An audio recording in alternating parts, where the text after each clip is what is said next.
It's a new week, and that means new releases. And this week, Formula One fans get a hot racing game during the sparse month of July, where there's no actual races between the British Grand Prix, which is on July 5th, and the Hungarian Grand Prix, which is on July 26th.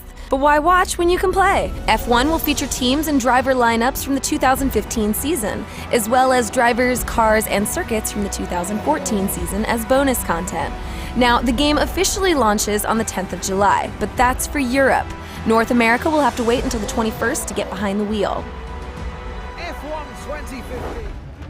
Smite comes into open beta on Xbox One this week, offering a free-to-play MOBA with third-person combat and a first-person shooter feel.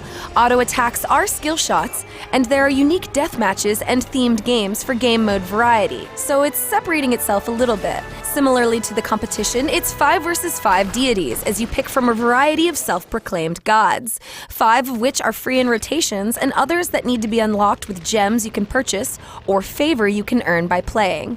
Become an open beta god on the 8th.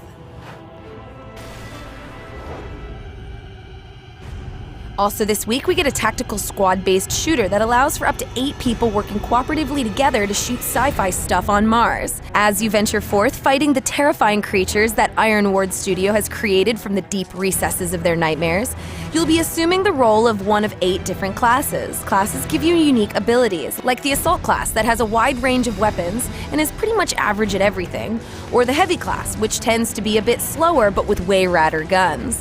It comes out of early access and into official release on the 9th.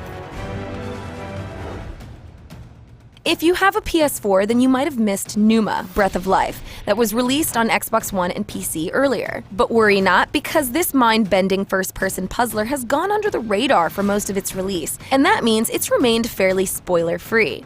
The gorgeous open world is filled with challenging philosophical puzzles to bend your brain and make you lose track of time. You play as God Pneuma and listen to your own inner monologue of comical self-obsessed thoughts while interacting with the environment. Light humor mixed with frustratingly difficult puzzles and a beautiful environment means an easy decision if you haven't tried it before. It's out on PSN on the 7th. Also this week, we get a frenetic fighting game that's got tons of personality with Skullgirls Encore. The 2D fighting game was originally released in 2012 for PS3 with 8 characters, but now they're boasting 14 characters, like this ridiculous saxophone Inspector Gadget. It's releasing on PS4 and eventually Vita. It's a solid fighting game encompassed by really sick and unique animations. So if you're a fighting fan, there will be cross-buy for PS4 and Vita, and that makes it worth a look. Check it out on the 7th. Finally, FIFA gets a much-needed improvement by Battle Cars with Rocket League, a mix of soccer and rocket-powered cars set in a live frantic stadium. You might be thinking, well, I've heard of a game like that before, but it was called Supersonic Acrobatic Rocket-Powered Battle Cars. And you're right. But the developer smartly decided that the name was a bit ridiculous, and not in the good way, so they changed it to the really simple and easy-to-remember Rocket League. It rolls off the tongue. Barrel roll locally or online with cross-platform play, so PS4 players can battle together with PC players for the ultimate joy of hitting giant balls with a rocket-powered car to score goals. Woo! Rocket League is out on the 7th. For further details, visit GameSpot.com. Release dates are based on retailer listings and are subject to change. See you next week.